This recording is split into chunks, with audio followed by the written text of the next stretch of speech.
Hello, I'm Henry Bonsu, and this is Doubling Down, where every week we tackle a topic that's got you talking on social media and beyond.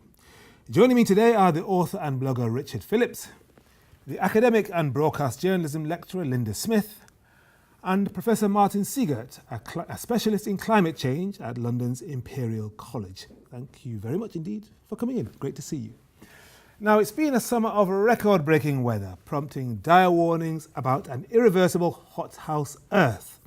From Sweden to Algeria and from Canada to Japan, temperatures have soared across the northern hemisphere.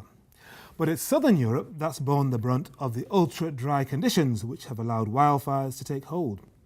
In Greece, the government declared a state of emergency as forest fires killed over 80 people and destroyed coastline properties to the east and west of Athens. And in Portugal, over 700 firefighters battled huge blazes in the country's southern Algarve region, as temperatures approached the national record of 47 degrees Celsius. The question is, what is driving these destructive heat waves and whether this is the new normal? Many scientists blame a combination of global warming and an unusually settled jet stream, saying it underlines the need to keep temperature rises below 1.5 degrees above pre-industrial levels, as agreed in the Paris Climate Accord.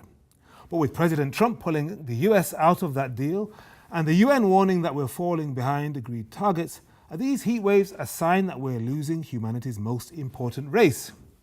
Now, panel, before we get your initial thoughts on this, it may help to define a heat wave. And according to the World Meteorological Society, a heat wave is when the daily maximum temperature of more than 5 consecutive days exceeds the average maximum temperature by 5 degrees Celsius. Now, we've had that certainly in this country, but I'm just wondering from you guys, the panel, I'm going to start off with you, Linda, first of all. After the first few days of nice warm temperature, did you think this is great? I hope it lasts for a bit longer. And then after a week or two, did you think this is feeling weird? I'm not sure about this. To be honest, I enjoyed the entirety because I kind of had the impression that this is not going to last anyway. Okay. And it's going to change. It's going to be a dramatic change. There'll be a lot of rain. It'll be really cold. So I really enjoyed it. And it also gave me a new frame of reference because I've always talked about the summer of 76 yes. and no one's ever known about it. But now we can talk about the summer of 2018 and have a new frame of reference for what a heat wave is. Linda, if I might be so bold, you're showing your age. Richard, what did you think when it got from 1 week to 2 weeks and then even longer? By and large, I thought it was marvellous. Mm-hmm.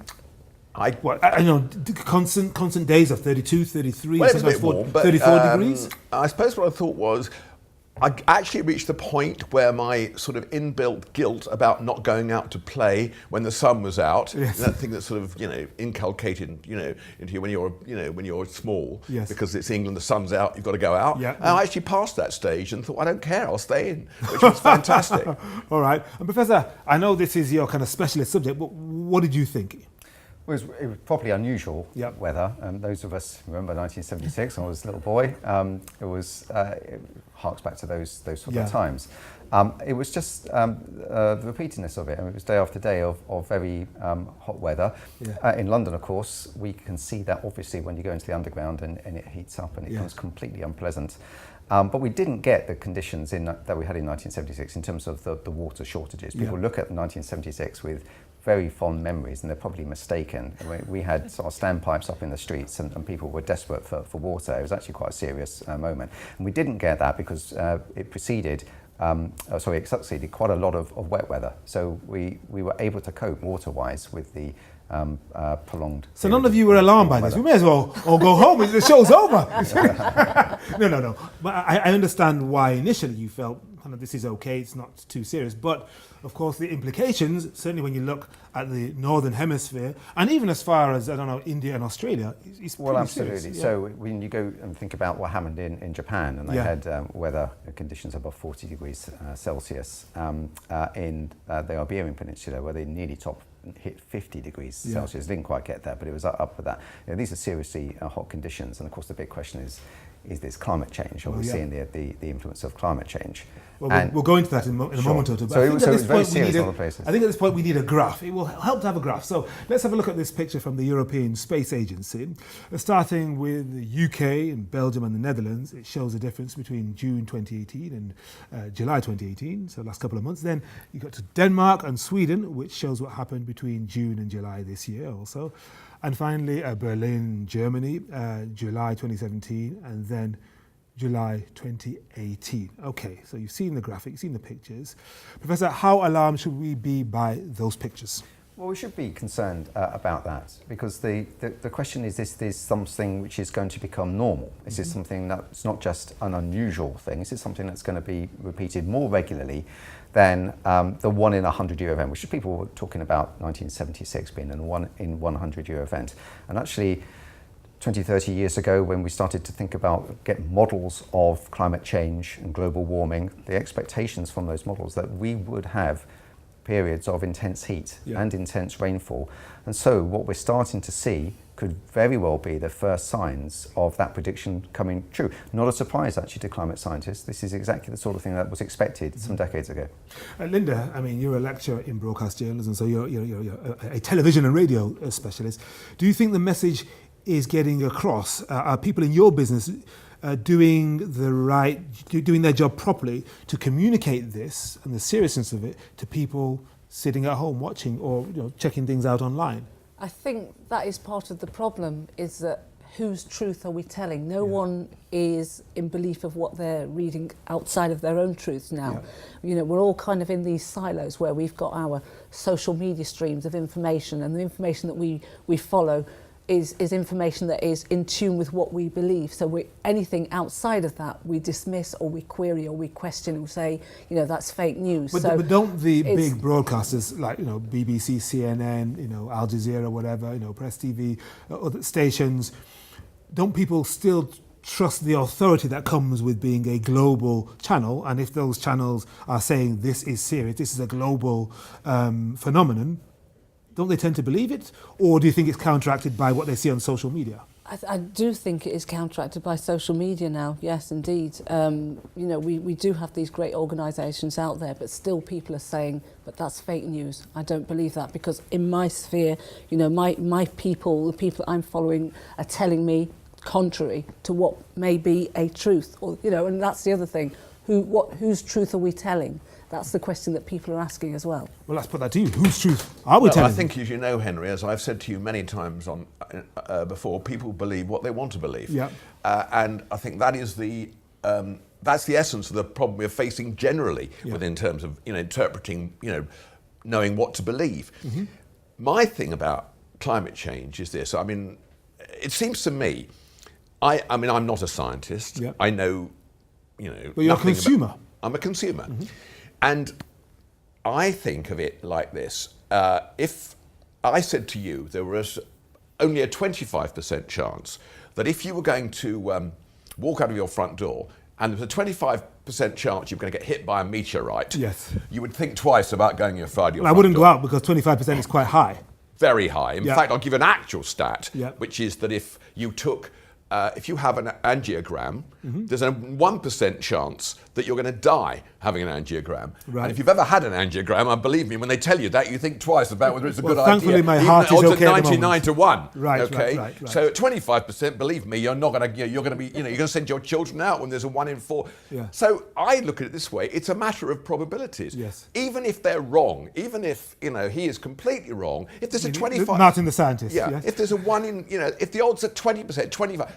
Still, you should be, that's enough to make you think, I shouldn't be taking this risk, right? Mm-hmm. And then I think you get into the kind of Tesco line, which is, if you like, sort of every little helps, and whatever we do, we should be doing. So you're talking about shopping now, yes, okay. I'm talking about, I'm talking about, we should be thinking whatever we can do, we should be doing, because it's what makes sense. All right, but what about this link, though, Professor, between these heat waves that we've seen all over the world, particularly in the Northern Hemisphere, and climate change? Mm-hmm. I mean, is that link irrefutable?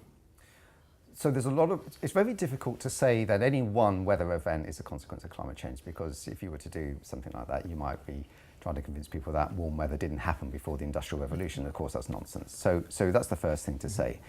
But there are some facts, some scientific facts that need to be understood. And one is that, as you said earlier, the world is 1 degree centigrade warmer than what it was in 1850. And there is a reason for that. And that's because there's more carbon dioxide in the atmosphere. And that's completely measurable and factual, and is a consequence of us humans putting carbon dioxide, greenhouse gas, into the atmosphere at an industrial level. Yeah. So those two things are, and you can plot a graph, and the two things are just completely coincident with each other. So it's very well settled science. So we're warmer. The Earth has got more energy in the atmosphere, is more mobile as a consequence of that. For every 1 degree centigrade that the air gets warmer, it can contain 7% more moisture, more water in it. And so what we're looking at is, as a consequence of that warming, is more intense heating from time to time. So you might get warm weather just normally, but under climate change, it will be warmer as a consequence. And the downpour events you get, as that really warm, moist air hits cold air and you get downpours, there will be more of those as a consequence of it just, again, being warmer. Now, it's difficult to say that it's a consequence of climate change at a particular storm, but on average, that's what we expect. We expect to see more of them. We expect the intensity to be increased, both in terms of heat and in terms of rain. And that's what we've been starting to see over the last 10 or so years, actually, in terms of downpours, in terms of heating. It's completely consistent with predictions of climate change that were started some decades ago. Richard, I could hear you breathing. Sorry. With some irritation. Why? Must stop breathing. Anyway, I was going to, no, it's not this irritation, but you said something there that I'm just interested in. You said that there was irrefutable evidence that it was the increase in carbon dioxide that was causing the 1% increase in temperature. So there's no other reason for it. Indeed. That's just right. It. So it's entirely man-made then. Yes. So there's various ways in which we can adjust the climate. And when you hear people who are sceptical about climate change, we should all be sceptical about climate change. I mean, this idea that climate change skeptics are the only ones who are sceptical is nonsense. You know, it's very healthy scientifically to be sceptical of each other. And there are various ways in which the climate can change through natural processes. There's natural variability. There's El Nino, for example, which is the natural phenomenon of warm water in the low latitudes coming to the surface and heating the planet every 7 or so years, and that's completely understood, right? And it's known. There are volcanoes that can happen, and they can cool off the atmosphere in the early part of the 19th century, and Tambora volcano hit, and we had a year without a summer as a consequence of that. The sun activity can change as well, and that can cause variability. But all these things notwithstanding, all of those things cause very minor adjustments to the global temperatures. They have some effect, but actually the long-term effect is very small, and their total effect is very small. The 1 degree centigrade that we've seen in the last 100 and 150 years is completely unprecedented over the last 10,000 years. You've got to go back to the Ice Age where things started to warm up. As a consequence of that, you get something similar. And the reason for that is carbon dioxide went up from the Ice Age, the center of the Ice Age, to the interglacial where we are now, and it went up about 100 parts per million. And that is what we've done to the atmosphere. We put in another 100 parts per million. And so we are now entering, you can imagine, another phase, for example, of global warming, and maybe deglaciation, taking out the Antarctic and the Greenland ice sheets. It sounds alarmingly like what I heard the other day, hothouse Earth, but we'll get to that. We can get to that in just a moment or two. The big question is whether these increasing heat waves are a sign that we are losing this race. Because remember, the world got together in 2015, nearly 200 countries, and pledged these targets. We were going to take it really, really seriously, far more seriously than Kyoto, far more seriously than Mexico. Well, we'll see. See, the weather is one of those things we all have an opinion on, you know. And so let's see what you've been saying when it comes to climate change and when it comes to your responses. Let's start off with this from Clary in the UK on Twitter, who says, when people joke climate change is good and it makes nice summers, today in Sheffield is the reality. Smoggy skies from a forest fire in Staffordshire. We need to wake up and see that climate change is something we need to be spending time and resources trying to eliminate. Got another tweet from this person, Sundance Moore, who says, I find it criminal that climate alarmists blame climate change for wildfires. They're taking advantage of emotionally vulnerable people who are suffering the effects of a fire usually caused by arsonists. And this from Simon Moore, who says, the 3 responses to climate change: mitigate, adapt, or suffer. If this summer's heat and fires prove anything, it's that we're doing too much of number 3 and not enough of the first 2. Then we've got a couple of posts on Facebook. This one from Maggie, who says, I must confess I'm struggling with some of the headlines. Greek wildfires, Japan declares heatwave national disaster, Swedish wildfires, flash floods in Laos, record temperatures around the world, yet not a word about climate change. And this from Camel, if only politicians would stop the endless squabbling and pay attention to the fact that we're moving toward Armageddon unless major interventions are put in place. Now remember, you can always get involved in the conversation on Twitter, Facebook and Instagram by using the handle DoublingDownTV. Just thinking, Linda, there was one particularly angry Facebook post from this person, Maggie, who says she's struggling with some of the headlines, and as a media person, I'm coming to you. There is such a thing called climate porn, climate pornography, where headline writers love painting a picture of Armageddon, which sometimes divorces the consumer or the reader from their potential to change what's going on out there in the atmosphere, or what's going out there around the globe. Is that a real problem? I think it is a problem. For the headline writers, for the people wanting to attract the audience, that's exactly what it is. They want to attract people, and so they've got to think of, they need these great images. But we've also got to put it into a context that makes it personal to every single person, so that, yes, it's hotter today, but what does that actually mean to the individual? Yeah.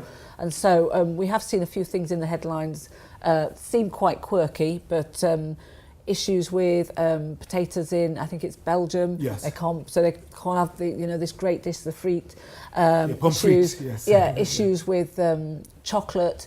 Because of the change in temperature, the cocoa plants aren't going to grow, and so forth. And so it's got to be a case of relating these changes to individuals so that they can see how it physically is going to make a difference to them. Otherwise, they're not going to pay attention. Yes.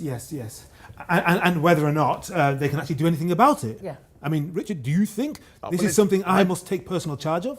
Well, I think we do have to, but I was just thinking about the pommes frites and chocolate crisis. It seems to me that global, warming might be the answer to the obesity problem. Anyway, I just looking at the situation generally, obviously there are economic consequences to this. I mean, if these particular products can't be manufactured or crops can't be grown, there are going to be economic consequences. I don't really think there's that much of an argument, really. But what we are facing is a lot of climate change deniers. Notably in America at the moment, we've got a few of our own. Nigel Lawson being, famously one. Former Chancellor of the Exchequer. Former Chancellor, who I think managed to cause the boom and bust in 87 to 90, and is also a committed Brexiteer. Yes. So I think we can probably rely on everything he says being wrong. Okay. Maybe our attitude toward this would be different if we were on the front line of climate change in Europe or in the Northern Hemisphere, as some people say the Iberian Peninsula, particularly Portugal, is. So let's deal with that now, because yes, things may have been hot across Northern and Central Europe, but it was Portugal in the south that really bore the brunt of Mother Nature's wrath with those wildfires and near record temperatures. So how are they reacting? Well, we're joined via Skype by Dr. Anna Horta, a social scientist at the University of Lisbon. Anna, thank you very much for joining us. Now, how were the recent heat waves and the fires covered by the media in Portugal?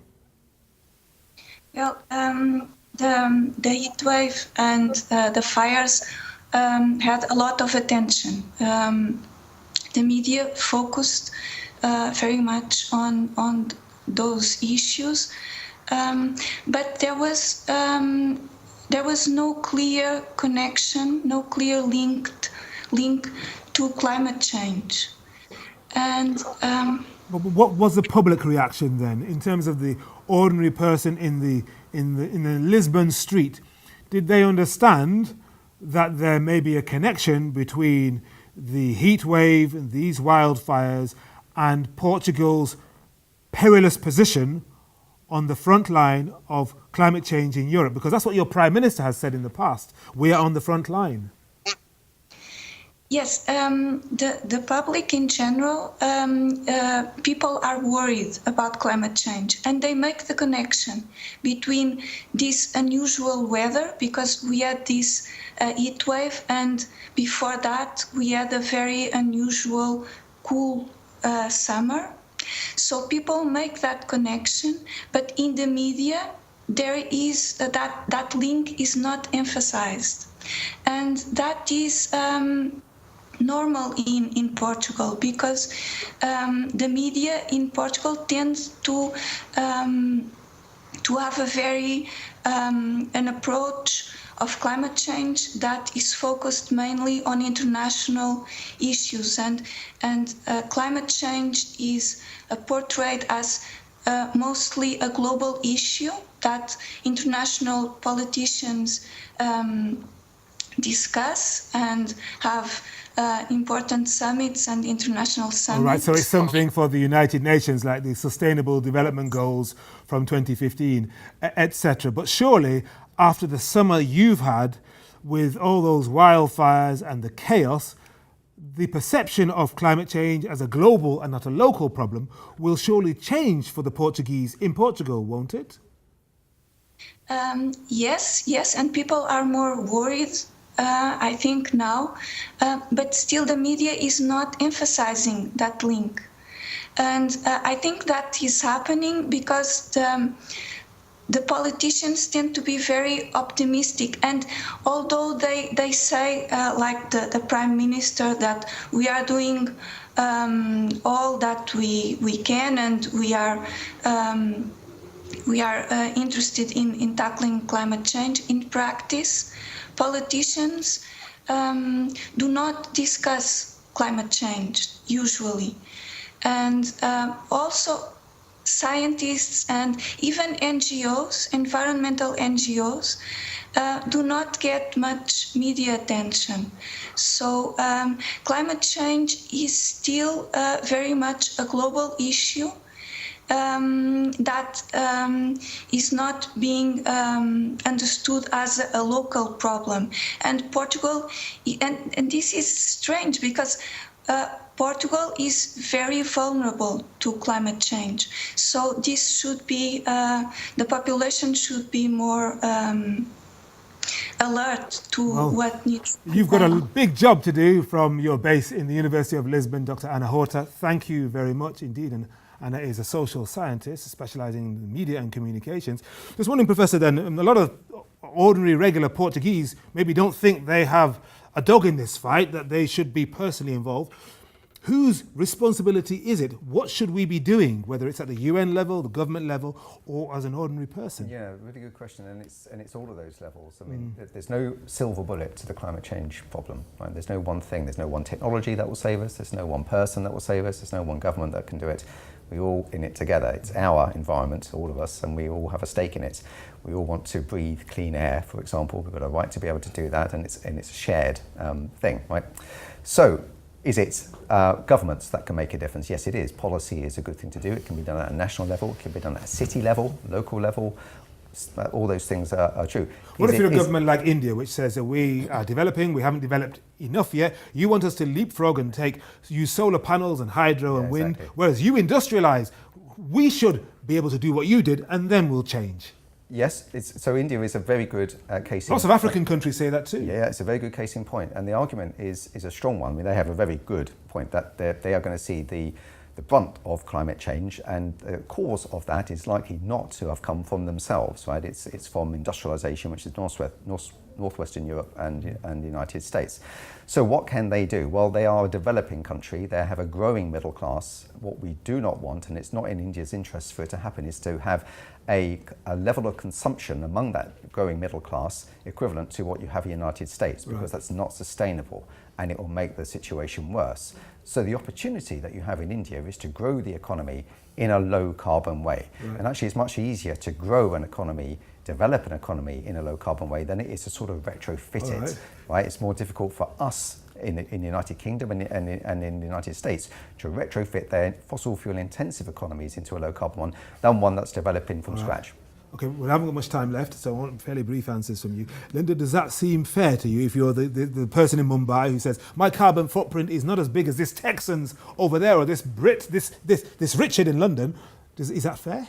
I think they've got a good point, but I think we in the West should be supporting them with all these new technologies like solar power, wind power, water power, hydropower as well. I don't, that's the thing that puzzles me. Why aren't we doing that? Because surely, that would just make things so much easier. We're going to have to ramp things up by about 60% beyond where we are at the moment, from what I read.